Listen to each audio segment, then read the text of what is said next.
새스랑께 수요 공부를 시작하겠습니다.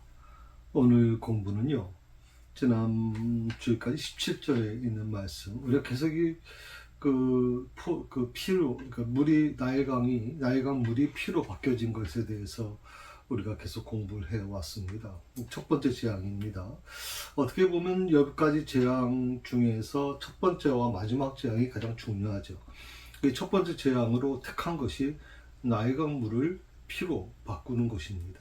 그래서 이것은 굉장히 우리가 의미하는 게 중요한 내용이 있기 때문에 지금 한 2, 3주 거쳐서 이 부분만 계속 집중적으로 말씀을 드리고 있습니다. 오늘은 18절에 있는 말씀을 좀 나누려고 합니다. 18절, 19절에 있는 말씀을 나누게 될 텐데요. 한번 18절 한번 보시겠습니까? 18절의 말씀 한번 같이 읽어봅니다. 나일강의 고기가 죽고 그 물에서는 악취가 나리니 애굽 사람들이 그 강물 마시기를 싫어하리라 하라. 나일강의 고기가 죽는다. 물론 이것은 물고기를 얘기하는 거죠. 물이라고 하는 것이 굉장히 중요하다고 말씀드렸어요. 나일강은 애굽 사람들에게 있어서는 굉장히 중요한 의미를 갖고 있죠. 왜냐하면 그것은 단순히 물이라고 하는 개념으로 끝나는 게 아니라 그것은 나일강을 중심으로 해서 사는 모든 애굽 사람들에게 식수를 제공해 주기도 하고, 또 나일강에서 범람에서 나오는 이제 그 흙들이 결국에는 옥토를 만들게 돼서 아주 풍성한 곡식을 제공해 주기도 하고, 아무튼 그래서 나일강은 굉장히 중요한 부분입니다. 그러니까 애굽을 풍성하게 만들고 부유한 나라로 만들었던 것이 바로 이 나일강입니다. 한국이 한강의 기적이 있다면 애굽에서는 나일강의 기적이 있다고 해도 과언이 아니죠. 자, 이 물이라고 하는 것과 연관되어 있는 가장 중요한 것이 뭐냐면 이제 물고기죠. 물에서 사는 고기. 그래서 오늘 말씀에 나일강의 고기가 죽는다라고 말을 했어요. 어떻게 보면 애굽 사람들이 물에서 단순히 식수만 구하는 게 아니라 또 물이 주는 그런 풍요한 옥토만 기대한 것이 아니라 나일강 자체가 사실 어떻게 보면 굉장한 단백질을 공급해주는 고기가 아주 풍성했을 거란 말이죠. 그런데 그 나일강에 있는 고기들이 몽땅 다 죽었다. 이 고기라고 하는 말을 조금 우리가 좀 깊이 좀 연구할 필요가 있어요. 그게 뭐냐면, 물론 이 물고기를 이 애굽 히브리어 원어에서 뭐라고 하면 다가라는 말을 썼어요. 다가. 이 다가라는 말이 뭐냐면 이제 뜻이 원래 전체로 크게 보면 이제 물고기인데, 빨리 움직인다, 알을 낳는다의 어떤 그 뜻을 갖고 있는 동사에서 온 말이다, 이렇게 얘기를 해요. 여기서 말하는 이 고기는 나일강에 서식하는 모든 민물고기를 가리키는 말이라고 이렇게 얘기할 수 있습니다. 이 다가라고 하는 이 원어의 뜻이 참 중요한데요. 사실 우리가 그런 고기라고 얘기하면, 물고기라고 얘기하면 그냥 보통 우리가 상식적으로 우리가 알고 있는 고기로 생각할 수 있습니다만은, 이 고기라고 하는 이 다가라고 하는 말은 이 블레셋의 신의 이름이 뭐냐면 다곤이라는 이름이에요. 다곤신. 블레셋에서 이 다곤신은 아주 대단한 위치죠. 기독교의 유대교에서 여호와 하나님이라고 하는 절대적인 신이 있다면, 이 블레셋에는 다곤신이 있단 말이죠. 그 다곤신은 어떻게 보면 역할이 뭐냐면, 굉장히 풍요로움을 주기도 하고, 또 전쟁에서 승리케 하시기도 하고, 그러면서 블레셋 사람들이 이 다곤신에 대한 믿음은, 신앙은 대단한 것이라고 생각을 해요. 그리고 이 다곤이라고 하는 블레셋 신의 이름이 어디서부터 왔냐면 다가라는 이름에서 왔거든요. 이 다가. 지금 방금 전에 제가 말씀드린 이 물고기라고 하는 이름이 히브리어로 다가라고 말씀드렸어요. 다가. 그 다가라는 이름에서 다곤이라고 하는 블레셋 신의 이름이 나타났다, 유래됐다 하는 거예요. 이 아까 말씀드린 것처럼 다가라는 말은 물고기가 알을 많이 낳는다는 사실에서 만들어진 물고기가 그 알을 많이 낳는다. 그게 다신이라고 하는 거예요. 다신. 이제 우리가 계속 이제 이제 재앙에 대한 부분을 같이 공부해 나갑니다만은 이방신의 특징 중에 하나가 뭐냐면 다신이거든요. 다신. 그러니까 뭐 물고기가 알을 많이 낳기도 하고 또 뭐 새끼를 많이 낳는 거 뭐 이렇게 다 여러 가지 그런 어떤 그 부분들을 이 사람들이 굉장히 좀 추종하게 되는 거죠. 그럴 수밖에 없는 게 이 다곤이 물고기 알을 많이 낳는다는 그 고기에서 시작됐다면 유래됐다면 결국엔 사람들은 어떤 걸 원하는 겁니까? 우리 자식들이 잘 되고 또 번창하기를 원하고 사업이 잘 되기를 원하고 뭐 중국 같은 경우에는 이제 뭐 음식점이나 들어가도 보면 그게 뭡니까? 개구리입니까? 뭔지 어떤 그런 형상들이 많이 있죠. 그래서 계속 이렇게 문지르고 들어가고 그러는데 아마 그런 의미가 굉장히 많을 거예요. 이건 블레셋만이 아니라 다른 어떤 우상을 섬기는 이 이방 종교 중에서 이 다신에 대한 부분이 굉장히 크다고 생각을 해요. 다산의 신. 그래서 어떻게 보면 그런 부분에서 지금 이 여호와 하나님에 대한 의미가 굉장히 좀 다르게 느껴지는 거죠. 그러니까 우리가 이 다산의 신을 섬긴다라고 하는 거는 어떻게 보면 그 안에서는 굉장히 좀 기복적인 부분이 굉장히 강한 거죠.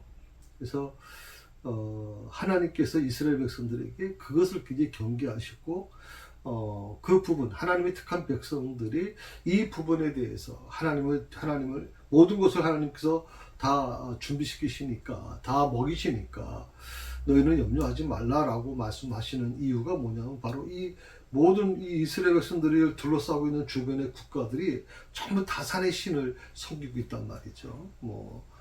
이런 어떤 다곤이라든지 또 여러 가지 이 애굽 같은 경우에는 우리가 이제 앞으로 공부하겠으면 개구리라든지 이런 여러 가지 이제 다산의 어떤 그런 신들을 섬기는 모습들을 많이 보게 되는 거죠.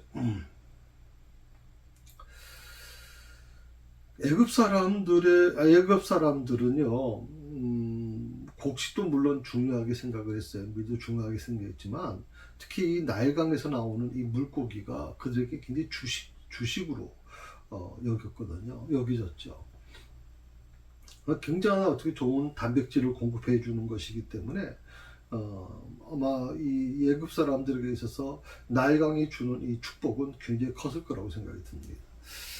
바로 이 물고기를 공급해 주는 주식의 하나인 물고기를 공급해 주는 이 나일강. 그런데 이 나일강의 모든 하수들이 피로 변했다 하는 것은 참 너무 충격적인 거죠. 그러니까 애굽인들에게 있어서 이 말은 애굽인들에게 있어서는 가장 기본적인 생계를 유지하는 것조차 어려운 상황에 직면했다라고 하는 거예요. 이 피해 재앙의 기간이 며칠이냐면 7일입니다. 여러분 아시는 것처럼 7일이라고 하는 것은 절대적인 완전수죠. 완전수. 그러니까 하나님께서 제1번, 첫 번째 재앙으로 피해 재앙을 주시면서 그 재앙의 기간을 7일간으로 두셨단 말이에요. 하나님께서 원하시는 게 뭔지 그것을 지금 애굽 사람들이 알아야 돼요. 단순히 7일 만에 끝났다라고 생각할지 모르지만 이 7이라고 하는 숫자는 우리 성경에서는 완전수라고 얘기를 한단 말이죠. 그렇기 때문에 하나님께서 애굽 사람들에게 지금 만들어 가시려고 하는 이 모든 계획들이 이 애굽 사람들이 감히 상상조차 할 수 없는 그런 부분일 것이다라고 생각할 수가 있습니다. 그다음에 또 어떤 얘기가 있냐면 이제 나일강에서 고기가 다 죽습니다. 물이 피로 변했기 때문에 그래서 그 물에서 악취가 났다라고 얘기해요. 악취. 그러니까 사람이 근접할 수 없을 정도로 아주 극심한 냄새가 풍겼다는 거거든요. 사람이 근접할 수 없을 정도. 그렇게 하겠죠. 나일강의 고기들이 다 죽었다. 나일강의 그 하루, 뭐 보통 뭐 나일강 줄기가 있다면 그 줄기에서 다시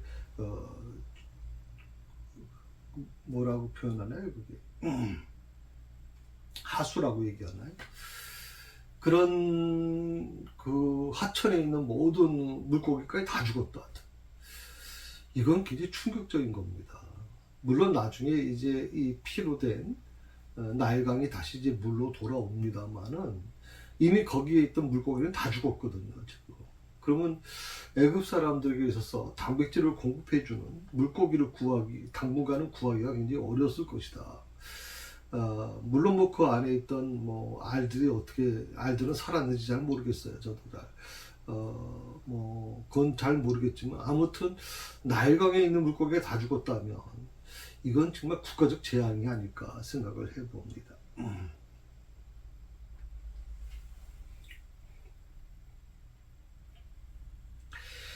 이 악취가 났다라고 하는 건 물론 이제 이 피로 인해서 물고기가 다 죽게 되면서 이제 그 비린내가 굉장히 아마 많이 났겠죠. 근접할 수 없을 정도로 많이 냈을 거라고 생각이 들어요. 근데 이것은 단순히 뭐 악취라고 하는 말로만 우리가 이해하기보다는 이 악취라고 하는 것은 막 이렇게 좀 해석할 수 있을 것 같아요. 우상 숭배로 말미암아 부패해진 애굽 사람들 중에는 바로도 포함되어 있고 뭐 다른 술객들도 포함되어 있습니다. 애굽 사람들의 영혼 상태를 암시하는 거다. 그러니까 애굽 사람들의 영혼 상태, 우리 요즘 말로 하면 이제 불신자들의 영혼 상태, 정말 악취가 나죠. 요즘에 여러분 우리 사회 돌아가는 모습 한번 여러분 뉴스 다 듣잖아요. 정말 기가 차죠.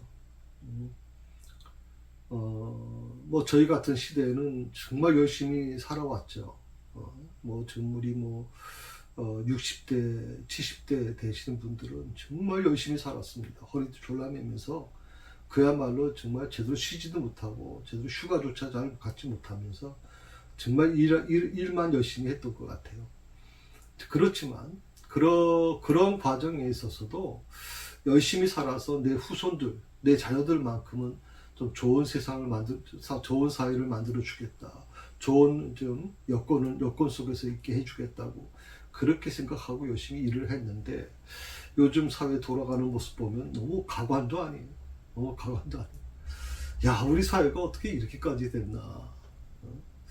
묻지마 살인부터 해가지고 정말 입에 담을 수 없는 엄청난 일들이 지금 일어나고 있거든요. 결국에는 젊은 사람이 아주 젊은 사람이 그렇게 수억 원이 넘는 10억 원이 넘는 그런 차들을 몰고 다닐 수 있다는 건 물론 본인이 열심히 해서 돈을 번 사람도 물론 있을 겁니다.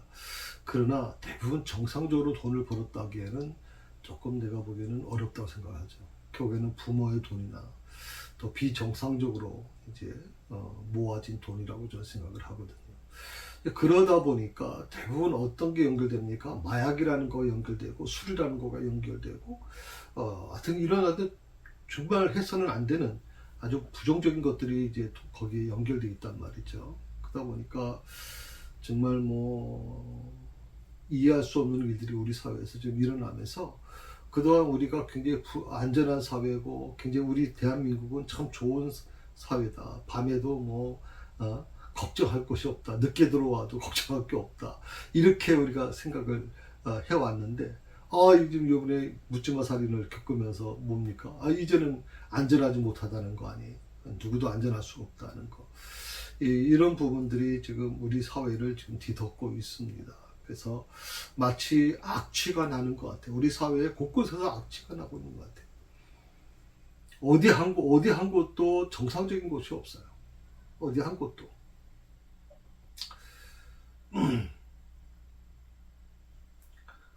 교육청의 사무관이라는 분이 자기 아이를 가르치는 선생님한테 편지를 보냈다고 그랬죠.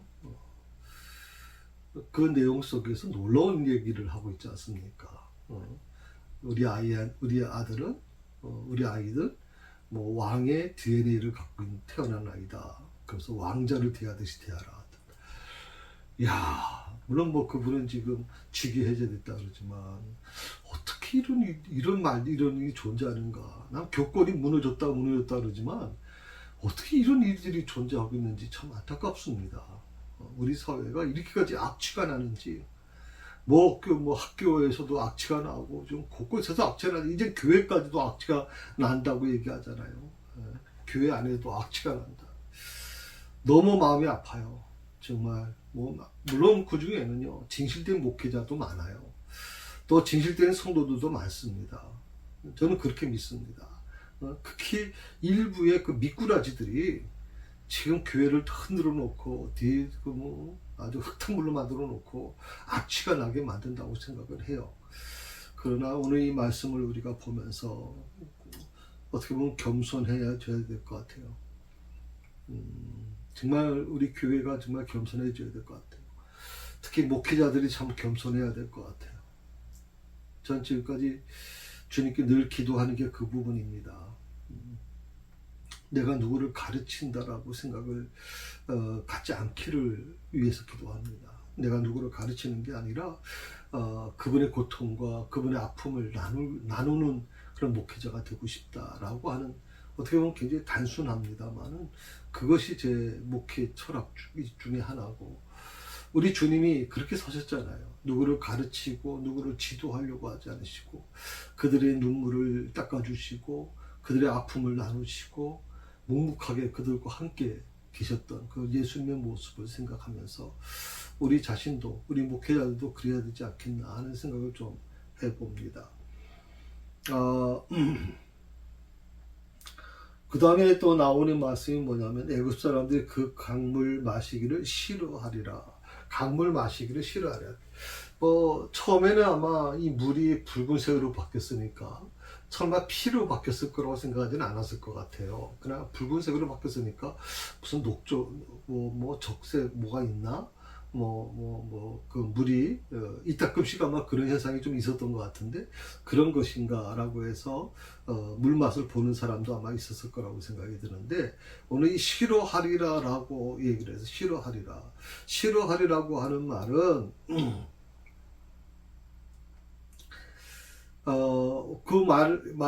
싫어하리라고 하는 말은 히브리어에 라하라는 말을 썼는데 이것은 실증나다, 지치다라고 하는 내용이 포함되어 있어요. 그러니까 애굽 사람들은 아마 그런 마음을 가졌을 것 같아요. 물이 피로 변할 리가 있겠냐. 그래서 하수물을 취해서 좀 입에 갖다 대보기도 했을 것이고, 또 비린내를 없애기 위해서 여러 가지 처방을 아마 해봤을 거라고 생각합니다. 조금 전에 말씀드린 것처럼 이렇게 물이 좀 붉은색으로 변하는 현상이 그 전에도 몇 번 있었던 것 같아요. 그거는 이제 어떤 면에서는 좀 이게 피로 변한 것이 아니기 때문에 여러 가지 좀 이렇게 비린내를 없애는 처방을 아마 하면 가능할 거라고 좀 그들은 생각했던 것 같습니다. 그런데 그들은 결국 끝내 지치고 말았다라는 것이죠. 마실 수 없으므로라고 하는 24절의 말씀에 보게 되면 애굽 사람들은 나일 강물을 마실 수 없으므로 나오거든요. 좌절감이 담겨져 있는 말이죠. 마실 수 없다. 눈앞에 두고도 마실 수 없다. 진짜 무서운 건 그거죠. 앞설이 없다면 없으니까라고 그렇게 포기할 수 있지만, 눈에 뻔히 보이는데, 눈에 지금 물이 있는데 그 물을 마실 수 없다는 건 너무 기가 막힌 거죠. 그래서 아마 그런 절망감, 좌절감이 더 컸을 거라고 저는 생각을 해봅니다.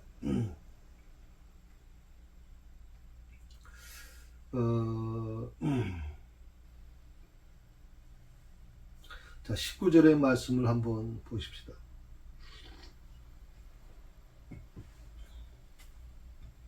같이 한번 읽어볼까요? 여호와께서 또 모세에게 이르시되 아론에게 명령하기를 내 지팡이를 잡고 내 팔을 애굽의 물들과 강들과 운하와 목과 모든 호수 위에 내밀라 하라. 그것들이 피가 되리니 애굽은 땅과 나무 그릇 돌그릇 안에 모두 피가 있으리라.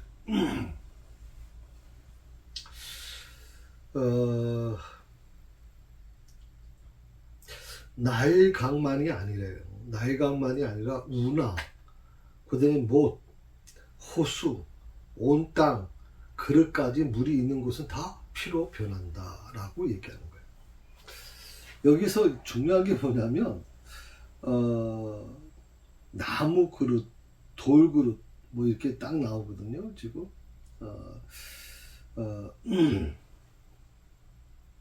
물이 있는 곳은 다 피로 변했다. 피로 변하는 재앙이 임할 것이라고 얘기하는 거예요. 아마 이렇게 구체적으로 표현한 것을 보면 뭐 나일강이 피로 변한다 이렇게 한마디만 하면 되는데, 나일강이라고 얘기 표현하고 그다음에 우나 못 호수라고 표현했거든요. 또 그리고 온 땅에 나무 그릇이나 돌 그릇까지 물이 있는 곳은이라고 얘기했어요. 너무 구체적이죠. 그러니까 이 피해 재앙, 이 첫 번째 재앙인 피해 재앙이 단순히 눈속임이나 환각에 의한 것이 아니라는 것을 분명히 밝혀두는 거예요. 분명히 밝혀두는 거예요. 실제로 모든 물들이 못 쓰게 되는 재앙이라는 것을 증명하는 것이다. 실제로 모든 물이 못 쓰게 되는 재앙이라는 것을 증명하고 있다. 특별히 여기 그 19절에서 그 나무 그릇과 돌 그릇이라고 하는 표현이 나오거든요. 이 개역 개정판에는 이제 그렇게 나무 그릇과 돌 그릇이라는 표현이 나오는데,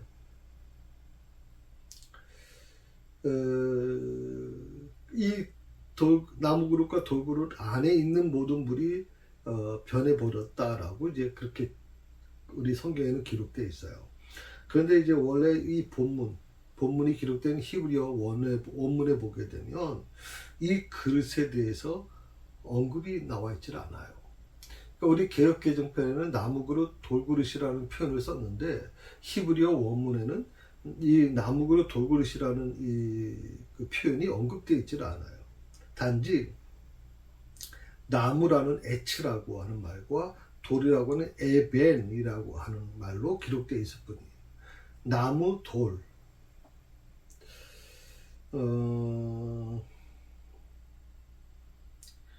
이 나무와 돌이라고 하는 이 표현이 무슨 뜻일까? 그래서 우리 아마 학자들 중에서는 이제 그래서 나무 그릇이다, 돌 그릇이다라고 하는 표현을 썼는데, 원래 원어의 의미를 보게 되면 에츠 벤 에벤이라고 하는 말을 이 표현을 좀 다른 어떤 원문을 해석하는 책을 보니까 이렇게 얘기를 했습니다. 그러니까 나무와 돌이라는 표현은 우가리 문서들에서 사람이 찾지 않은 불모지라는 뜻으로 쓰여지고 있다 하는 그런 글이 있어요. 우가리 문서라고 하는 것은 굉장히 오래된 문서죠. 우가리 문서. 그 문서에서는 사람이 찾지 않은 불모지를 뜻한다.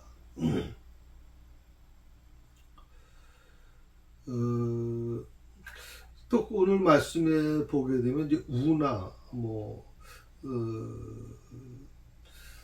예굽의 물들과 강들과 운하와 목과 모든 호수에 내밀라. 그러니까 운하라는 말을 썼어요. 운하라고 언급하고 있는데, 이것은 이런 운하는 농사를 짓기 위한 관계시설이라고 이렇게 얘기를 해요. 농사를 짓기 위해서 만드는 관계시설. 그러니까 나일강이 있지 않습니까? 나일강에 또 하수가 있잖아요. 주가 쭉 있으면 거기서 그 물을 끌어다가 농지에다가 이제 물을 대줘야 되니까 그런 것을 이제 운하라고 하는 말을 썼다는 것 같아요. 그래서 이 운하는 이제 자연적인 운하 만들어진 것이 아니라 인공 운하를 의미한다라고 이렇게 설명이 나와 있어요. 특히 물들이라고 하는 말을 썼어요. 그런데 네팔을 애굽의 물들이라고 하는 말을 썼거든요. 이것은 이 물들이라고 하는 말은 샘이나 호수나 바다나 비 모두를 다 총괄하는 말이라고 보통 그렇게 얘기합니다. 그러니까 이 피의 이적의 효과가 대체 어느 만큼 미치는가를 보여주는 말이에요. 물들. 뭐 단순히 어떤 호수만, 나일강만 이런 개념이 아니에요. 그러니까 샘, 호수, 바다, 비 모두를 다 총괄하는 말이다라고 얘기를 하는데, 이건 굉장히 좀 아까 조금 전에도 말씀드렸지만, 그랬을 때 지금 그 물에 살던 물고기들 뭐 악취가 날 정도였으니까, 대단한 악취가 날 정도였잖아요. 그랬을 때 얼마나 힘들까 하는 거예요. 물론 물고기를 먹지 않아도 뭐 단순히 다른 것으로 뭐 생계는 유지할 수 있겠지만, 나일강이 주는 그 풍요로움이 한순간에 다 무너져 버리는 겁니다. 이 애굽 사람들이 그동안 믿고 있던, 신성시 여겼던 이 나일강이 주는 은혜를 갖고 있던 그 믿고 있던 그들에게 나일강이 배신을 한 거죠. 악취가 나고, 거기서는 정말 뭐 도저히 사람이 살 수 없는 그런 현상이 일어난 거죠. 그러니까 그 피로 물든 그 물을, 그 나일강 물을 가까다가 뭐 농사를 질 수도 있는 것도 아니고요. 어떻게 보면 굉장히 어떤 심각한 문제가 될 수밖에 없어요.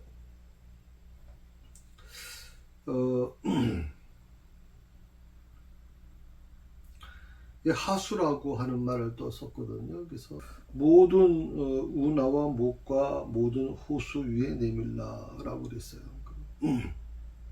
그러니까 여기서 그 우리 저 개혁 개정에는 이제 강들이라고 표현했고, 이제 그 개혁 한글판에는 이제 하수라고 하는 말을 썼는데, 강들이라고 하는 표현이 좀 더 쉬울 거라고 생각이 드네요. 그러니까 강이라고 하는 것은 우리가 가뭄이 있어도 웬만하면 마르지 않는, 가뭄에도 넉넉하게 물을 흘려보내는 것을 이제 얘기하죠. 우리가 팔당강, 또 여러 가지 우리 강들이 있잖아요. 그래서 아마 강이라는 말을 나일강의 어떤 본류와 지류를 포함한 말이다, 이렇게 얘기를 하는 것을 보면 이제 굉장히 풍성한 담수량을 갖고 있다고 봐도 가능하겠죠.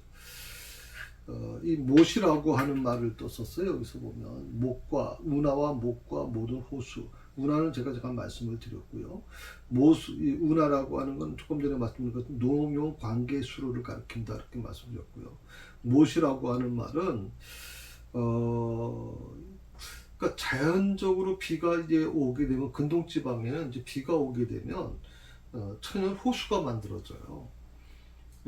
여러분 참 놀랍죠? 비가 집중적으로 오잖아요. 그러면 그렇게 비가 안 오다가 한번 비가 쏟아지면 인공 호수가 만들어진단 말이죠. 천연 호수를 얘기한다, 이렇게 보면 되실 것 같아요.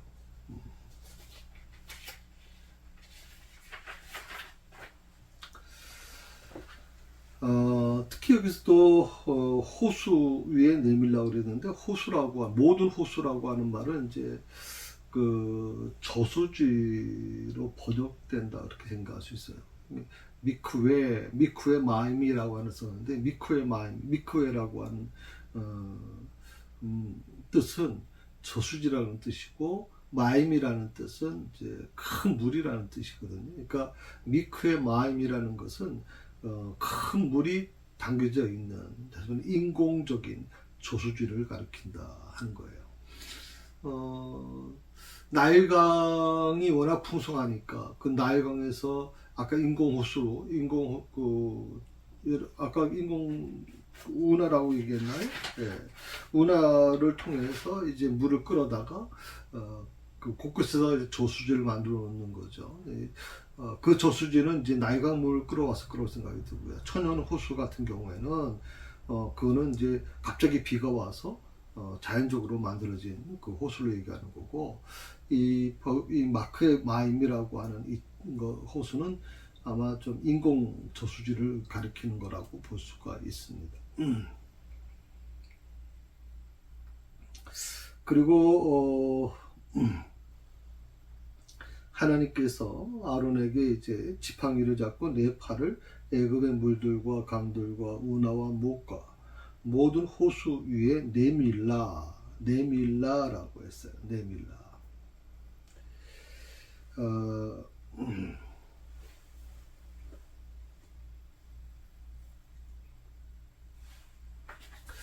어떻게 보면 이건 굉장히 좀 중요한 의미가 있죠. 그래서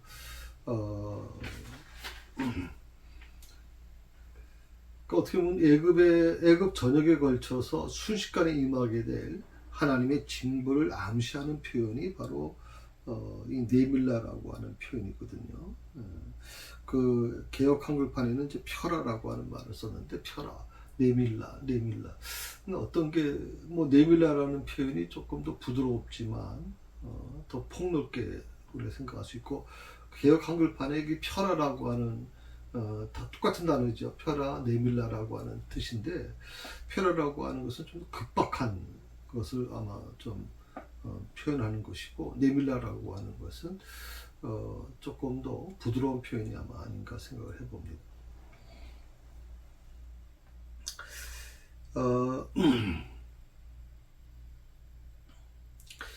이 네밀라라고 하는 이 말을 좀 생각해 보면 이 말에서는 순식간에 변한다라고 하는 뜻이 있어요. 순식간에 네밀라 하는 부분에 있어서 아주 순식간에 하나님의 그 심판이 임하게 된다라고 하는 거예요. 그러니까 뭐 그 하나님께서 모세를 통해서 아론에게 그 팔을 네밀라라고 얘기해서 지팡이를 잡고 그 팔을 네밀라라고 얘기를 하잖아요. 네밀라라고 얘기할 때 그 뭐 천천히 이렇게 이루어지는 게 아니라 순식간에 동시에 같이 이루어졌다고 볼 거 아니에요. 나일과 물과 그리고 하수와 또 운하와 또 돌과 또 나무에 있는 모든 물들이 다 동시에 말라버렸다. 이렇게 동시에 피로 변했다라고 생각할 수가 있겠죠. 사실 아론이 애굽의 온 땅에 하수와 물을 찾아다니면서 일일이 지팡이로 친다는 것은 불가능하죠. 이건 뭐 불가능할 수밖에 없는 거고요.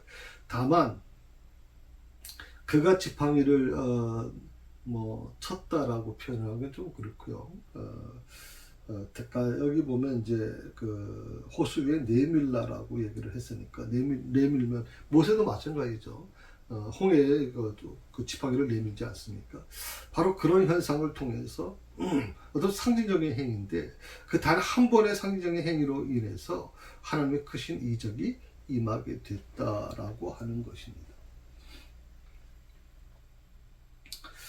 그 20절에 보게 되면 그 말씀을 좀 더 구체적으로 설명했어요. 모세와 아론이 여호와께서 명령하신 대로 행하여 바로와 그의 신하의 목전에서 지팡이를 들어 나일강을 치니 그 물이 다 피로 변했다. 나일강은 더 친다고 표현했어요. 이건 네밀라라고 네밀라 하라고 말씀하셨는데 이걸 친다라고 표현을 바꾸는데 아무튼 그런 어떤 의미가 있다고 생각할 수 있습니다. 순식간에 변하는 상태. 그리고 또 뭐가 있냐면 이제 애굽의 온 땅에 그랬어요. 애굽의 온 땅과 나무 그릇과 돌 그릇 안에 모두 피가 있으리라 그랬거든요. 애굽의 온 땅이라는 것은 하나님의 이적적인 심판이 하나님의 이 첫 번째 피의 심판이 어디에 애굽 전역에 미치지 않은 것이 없음을 나타내는 말이에요. 그러니까 애굽 전체 땅에 이 재앙이 미치지 않는 것이 없다. 다시 말씀을 드리면 하나님의 심판은 일부가 아니에요. 하나님의 심판은 뭐 제한적인 게 아니에요. 이 말은 굉장히 중요한 겁니다. 하나님의 심판은 오직 전폭적인 것이 순식간으로 이루어지는데 그건 전체적으로 이루어져요. 나일강을 쳤지만 나일강을 치지만 그러나 그것은 상징적인 행위일 뿐이지 나일강을 치자마자 모든 운하와 모든 여기 말씀에 있는 것처럼 목과 호수와 모든 나무 그릇과 돌그릇 안에 있는 모든 피가 애굽의 온 땅의 피가 물이 전부 다 피로 변했다라고 그렇게 분명하게 말씀하고 있는 거예요. 하나님의 심판은요 결코 피할 수 없어요. 성경은 그렇게 얘기를 해요. 하나님의 눈을 피할 곳은 없다. 아담이 하나님의 눈을 피해서 숨죠. 숨어서 자기 옷을, 자기 그 벌거벗은 하체를 잎사귀로 가리고, 그리고 나무 사이에 이제 숨었지 않습니까? 그렇다고 해서 하나님을 피할 수 있습니까? 하나님의 눈을 피할 수가 없죠. 그러니까 이 세상의 모든 사람들이 다 하나님의 눈을 피해서 음지에서 뭘 하려고 그럽니다만은 하나님의 눈을 피할 수 있는 것은 없습니다.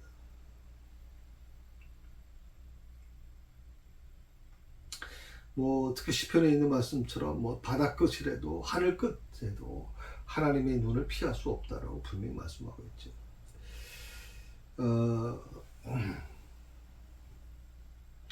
아까 조금 전에 제가 말씀을 드리기를 나무 그릇과 돌 그릇이라고 하는 말을 조금 더 단순히 어떤 나무 그릇과 돌 그릇이라고 하는 표현, 어떤 책에는 나무 그릇과 돌 그릇이라는 표현으로 단순히 그런 나무 그릇과 돌 그릇을 의미하는 게 아니라 그러니까 히브리어 본문에는 이 그릇에 대한 언급이 없기 때문에 나무라고 하는 에츠, 돌이라고 하는 에벤이라고 기록되어 있을 뿐이다.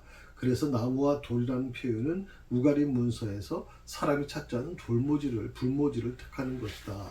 불모지를 표현하는 말이다. 이렇게 얘기를 했는데, 또 어느 그 주석책에는 또 이렇게 나와서 나무 그릇과 돌 그릇은 애국 가정에서 사용하는 모든 종류의 식기류와 및 물 저장기, 그 모든 것이 피의 심판이 적용되었다라고 얘기하고 있어요. 뭐 히브리어 원문에서 찾아낸 자료나 뭐 지금 이 자료나 뭐 무엇이 옳고 무엇이 틀리다라고 표현하기는 좀 어려울 것 같긴 해요. 단순히 나무 그릇과 돌 그릇을 그냥 그릇으로 보느냐 아니면 그것이 불모지로 보느냐 그 차이인데,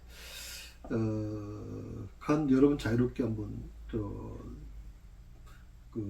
여러분이 스스로 판단하셨으면 좋겠어요.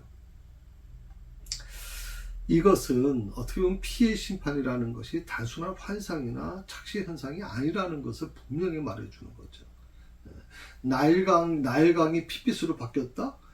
나일강이 그런 어떤 부분이 있는 거, 그런 옛날에도 그런 현상이 좀 있었으니까, 좀 있었다가 금방 없어지니까, 우리가 보통 여름에 더울 때 보면 이제 녹조 현상이 보통 바다에 일어나고 있잖아요. 그 녹조 현상이 일어나면 그것 좀 날씨가 추워지면 다 회복돼, 다 없어진다 이렇게 생각하고 이제 넘어가지 않습니까? 아마 이국 사람들에게도 그런 경험이 있었기 때문에 대수롭지 않을 거라고 생각을 했을 거예요. 그런데 나일강이 문제가 아니라 이제 가정집에 있는 모든 그릇에 있는 물까지 전부 다 피로 바뀌었다면 이건 굉장히 충격적인 거죠. 단순히 착시 현상이 아니라 이건 도저히 어떻게 설명할 수 없는, 진짜 물이 피로 변했다라고 하는 증명하는 것밖에 되질 않아요. 진짜 물이 피로 변했다.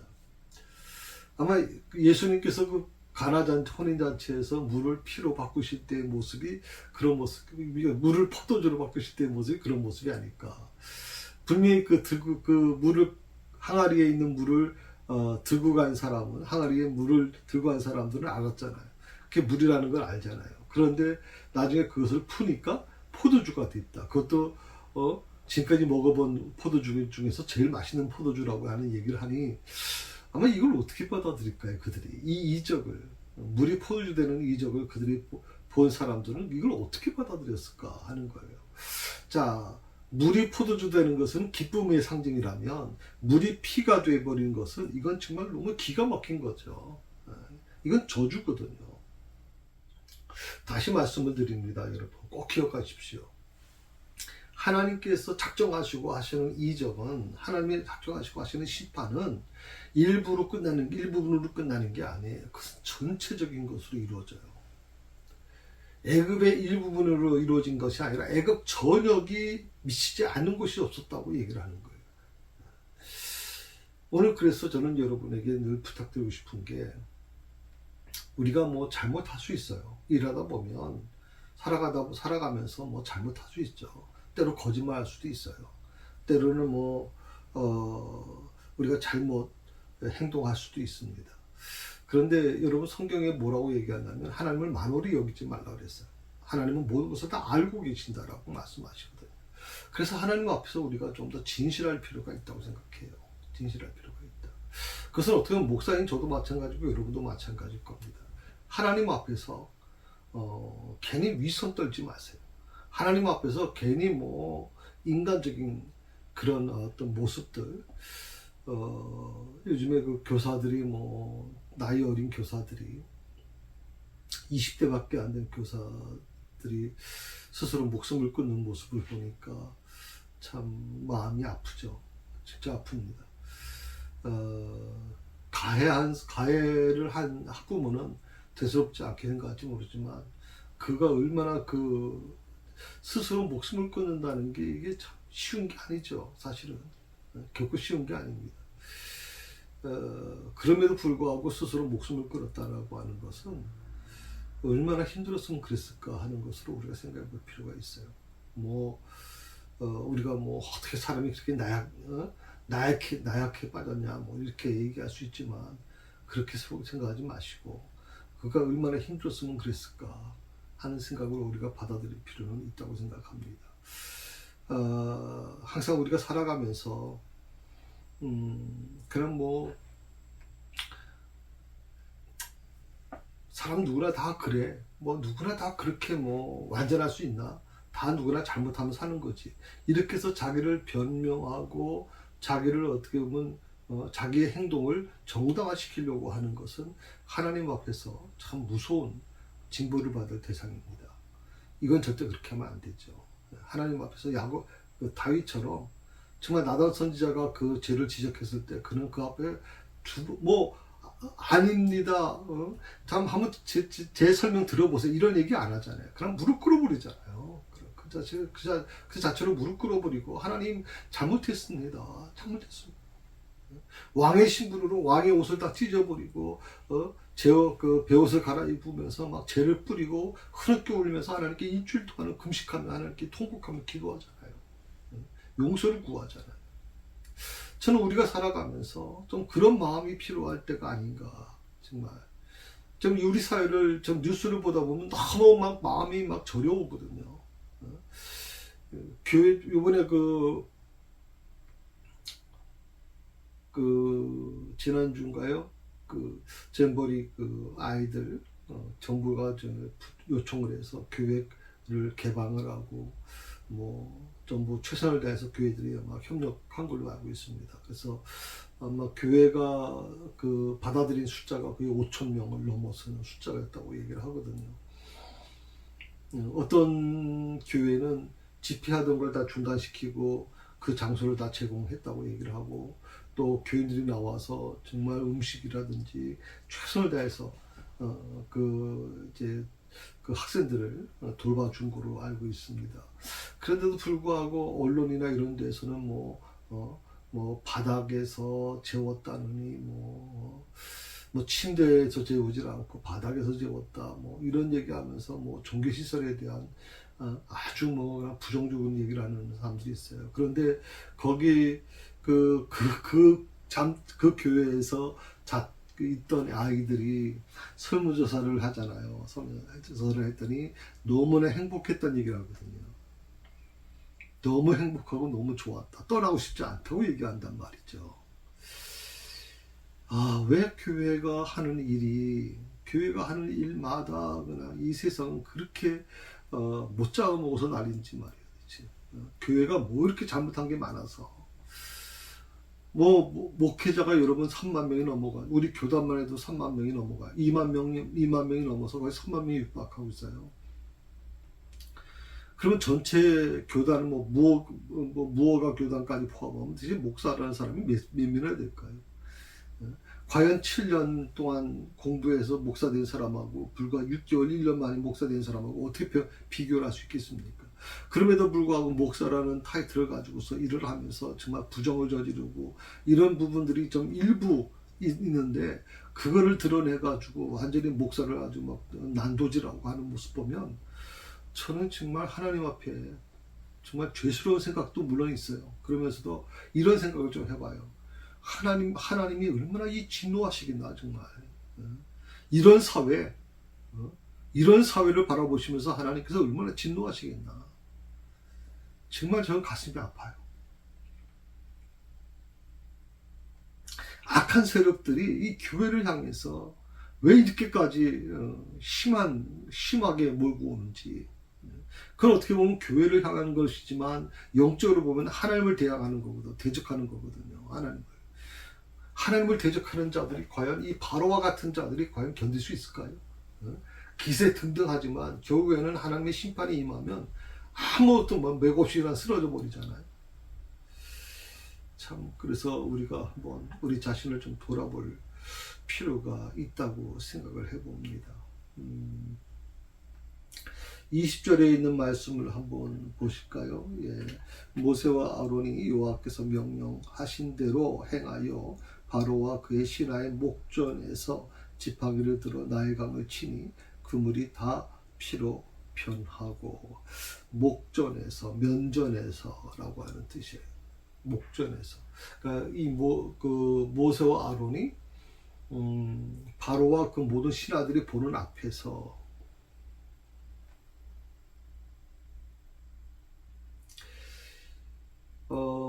마치 어떤 게 연상이 됩니까? 엘리야가 혼자서 450명의 바알 선지자와 대결했던 아세라 목상의 그 선지자들과 제사장들과 이제 대항했던 모습들. 그것도 그런 비장한 각오가 아마 있었지 않겠나. 왜 저들은 숫자가 많잖아요. 그 왕이 나일강에 나왔다면, 나일강에서 나왔다면 그래 나온 거 아니잖아요. 이 나일강이 신성시되기 때문에 그 나일강에서 아마 굉장히 이제 풍요를 기원하는 그런 어떤 기도를 드리고 막 그런 예식을 행했을 거라고 생각이 들거든요. 그러면 왕이 나간 자리면 수많은 그런 신하들이 다 몰려와 있었을 것이고, 그럼 거기에 숫자가 몇 명이었겠습니까? 어마어마한 숫자가 아마 거기 모여 있었겠죠. 그런데 모세와 아론은 단 두 사람밖에 없어요. 엘리야가 혼자서 대항했다면 그래도 모세와 아론은 둘이 그래도 거기에 나와 있거든요. 어떤 그런 비장한 각오로 오지 않았겠나. 엘리야도 마찬가지죠. 850명의 그 바알과 아세라 목상을 섬기는 그 제사장들 앞에서 모세가 어떤 심정이었을까요? 엘리야가 어떤 심정이었을까요? 죽으면 죽으리라 하는 결단이. 정말 하나님 앞에서 모든 것을 맡기고 가는 거잖아요.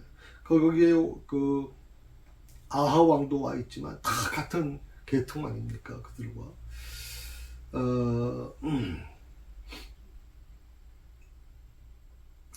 그러니까 이 모세와 아론이 지팡이를 들고 이제 와서 이제 그 왕의 목전에서, 왕과 왕의 신하의 목전에서 이제 이것을 행한단 말이죠.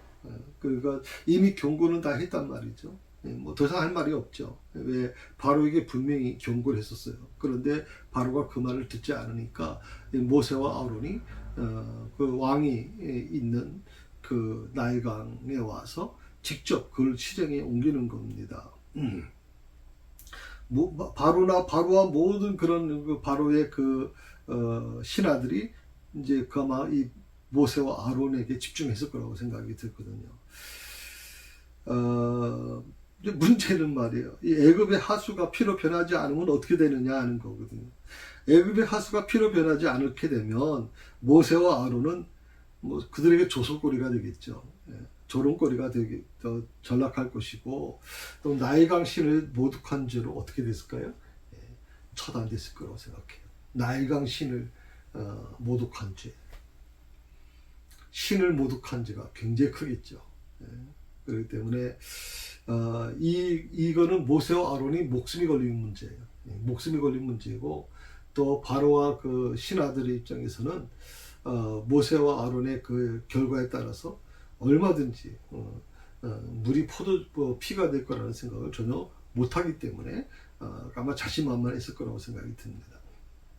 하지만 하나님께서는 당신을 의뢰하는 자들에게 그 원수의 목전에서 상을 베푸신다라고 하는 말씀이 있어요. 시편 23편 5절에 다윗이 고백하죠. 여호와께서 그 원수의 목전에서 상을 베푸신다. 그것은 다윗의 그 체험에서부터 나온 말이에요. 처음에서부터 하나님께서 내 원수의 목전에서 상을 베풀어 주신 거예요. 모세와 아론이 바로와 모든 신하들이 보는 앞에서 단 둘밖에 안 되는 이 최소수의 인원이 놀랍게도 그들 앞에서 당당하게 그 물을 피로 바꿔버려요.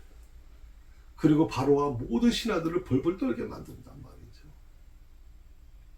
오늘 이 부분은 굉장히 우리에게 많은 것을 제공해 준다고 생각을 합니다. 이 부분에 대해서는 제가 다음 주에 한 번 더 이 말씀을 드리고 끝내도록 그렇게 하겠습니다. 그래서 지금 한 2주, 이번 주부터 해서 다음 주에 이제 7장의 말씀은 다 끝나고, 그 다음에 이제 30일인가요? 예.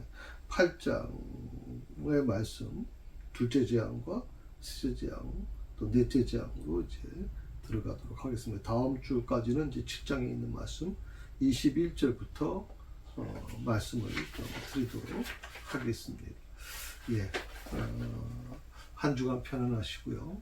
날씨가 조금 좀 뭐 회복은 되긴 되는데 아직은 굉장히 덥습니다. 아직도 건강 유념하시기 바랍니다. 기도하십시다.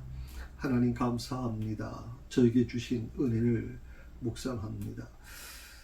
아론과 모세에게 하나님의 하나님의 권능의 지팡이를 그들에게 주시고 나일강 물을 치라고 내밀라고 말씀하셨던 하나님. 모세와 아론은 오직 그 하나님의 말씀을 붙들고 그 바로와 모든 병사들, 모든 그 신하들이 있는 곳에 가서 그 나일강 물을 피로 바꿉니다. 어떻게 보면 굉장히 힘든 일이었을 겁니다. 아마 어떻게 보면 자기의 목숨, 생명을 내놔야 되는 굉장히 위험한 그 상황이었을 것입니다. 엘리야가 850명의 바로와 바알과 아세라 목상 섬기는 그 자들 앞에서 혼자서 그 일을 감당합니다. 그리고 하늘에서 불이 내려 그 모든 젖은 재물을 다 불태우고 나죠. 그리고 850명의 이 우상신을 섬기는 제사장들을 몽땅 다 죽이게 됩니다. 하나님의 역사가 진행되면 그 누구도 막을 수가 없습니다. 하나님의 심판은 애굽의 일부가 아닌 온 땅에 하나님의 심판이 임했습니다. 곳곳에 임하지 않는 곳이 없었습니다. 마찬가지입니다. 하나님, 오늘 이 땅에 이 사회, 우리가 사는 이 사회가 정말 너무나도 정말 기독교에 대해서 배척하고 교회를 향해서 정말 조롱하는 그 현상 속에서 아버지의 능력이 나타나기를 원합니다. 아버지의 심판이 시작되기를 원하고 아버지께서 원하시는 일들을 우리 교회, 우리 성도들이 감당할 수 있게 하여 주옵소서. 제2의 모세, 제3의 아론이 되는 우리의 삶이 되기를 간절히 원하오며 예수님의 이름으로 기도드립니다. 아멘.